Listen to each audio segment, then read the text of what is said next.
And the panel I was on was very relevant to today's topic.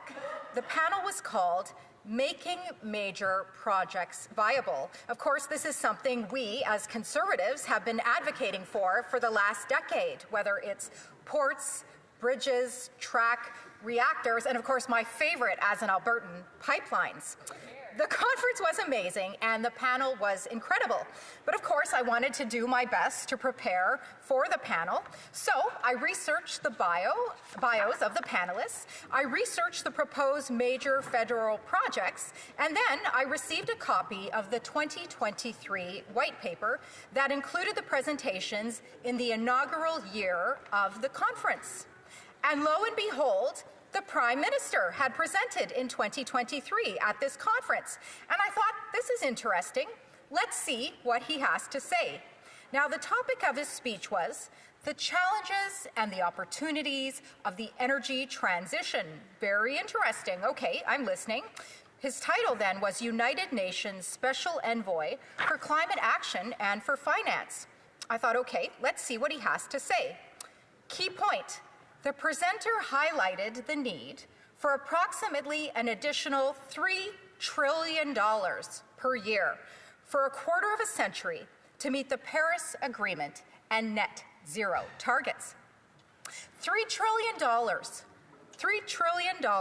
for a quarter century.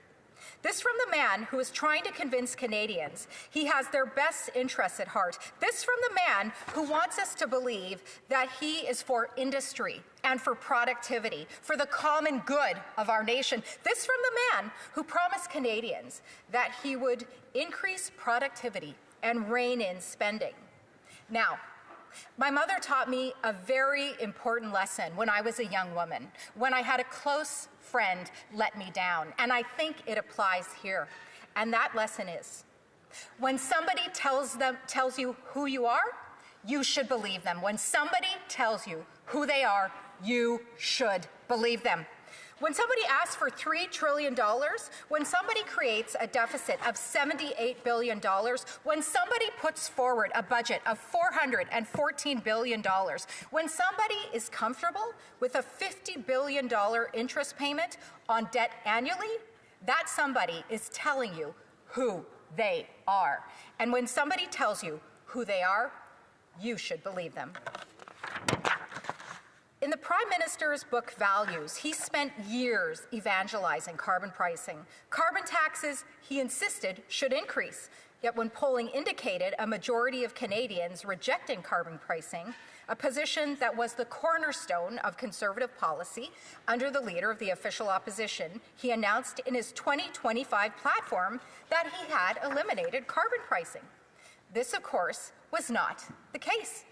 The industrial carbon price remained. But this is no surprise given his previous claim that Canadian federal carbon pricing framework is a model for other nations. So, after acting for years as the global spokesperson for carbon pricing, he arrives as the Liberal candidate for Prime Minister and claims that he will do away with it. Yet, he retains the industrial carbon tax. In his book, he goes so far as to say that global interests should take priority over national interests.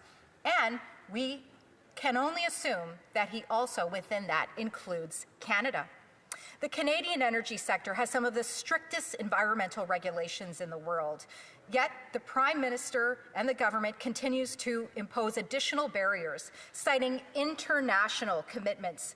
This approach scares away investors, delays projects, and forces Canada to rely on oil from countries with no transparency or no environmental responsibility. When somebody tells you who they are, you should believe them. Then there are the things that the Prime Minister would like Canadians to believe he has achieved. The Prime Minister claimed in February of 2025 at his campaign launch in Edmonton that he had helped manage multiple crises and save not one but two economies. The leaders who were in charge at the time have different stories to tell. Former Conservative Prime Minister Stephen Harper, the greatest Prime Minister in the history of Canada for now, wrote the Prime Minister's experience isn't all it's cracked up to be. He said his experience is not the day-to-day management of Canada's economy during the global financial crisis. He went on, I have listened with increasing belief to the Prime Minister's attempt to take credit for things he had little or nothing to do with. In addition, he has been doing this at the expense of the late Jim Flaherty, rest in peace, among the greatest finance ministers in Canada's history, who sadly is not here to defend his record. But Harper goes on, let me be very clear. The hard calls during the 2006-2009 global financial crisis were made by Jim. Prime Minister Stephen Harper went on to say that his record as an advisor to Prime Minister Justin Trudeau and the Liberals was so bad. Likewise, former Prime Minister of England, Liz Truss, said the Prime Minister did a terrible job as the Bank of England's governor. She counts the Prime Minister as a regular among those who caused the British pound to drop to its lowest ever rate against the US dollar, citing them as those who believe in big government and high taxation. According to his record, he printed too much money, something we have seen in Canada under the Liberal government, lost control of regulation, provided over a steep decline of London, and most seriously politicized the bank. In the years since the Prime Minister left, it is written that his successors have been struggling to clear up the mess that the Prime Minister left. This misrepresentation even exists within his own party. He claimed in the English language Liberal leaders debate that it was my privilege to work with Prime Minister Paul Martin when he balanced the books and kept the books balanced. The only problem is that the Prime Minister started out in finance in 2004, according to his own LinkedIn page, almost a decade after Prime Minister Martin's ship-writing 1995 budget, and well after Martin finished balancing the books in 1998. Finally, we arrive at the topic of today's debate, the budget and its implementation.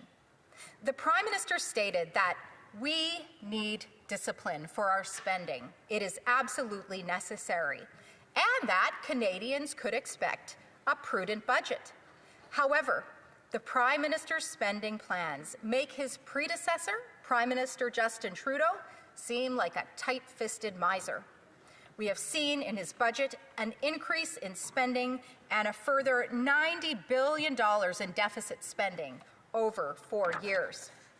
Of course, that's only if the government meets its targets, which they have not done in years. They have consistently had much higher deficits than even their own projections call for. These are very prudent numbers, the Prime Minister has said.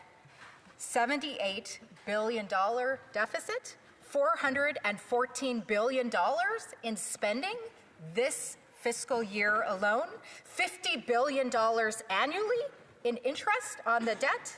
This is not prudence, Mr. Speaker, but this is what the Prime Minister would like to have Canadians believe.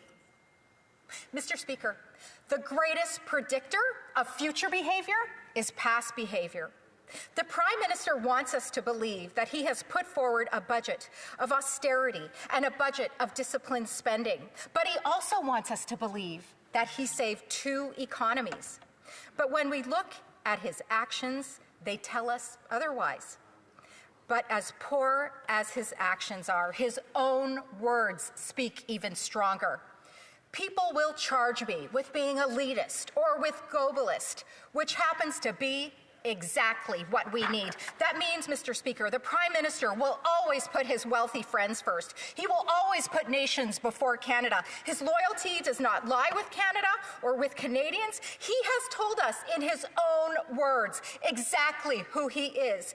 And when somebody tells you who they are, you should believe them. Thank you very much, Mr. Speaker. Merci beaucoup. Comments.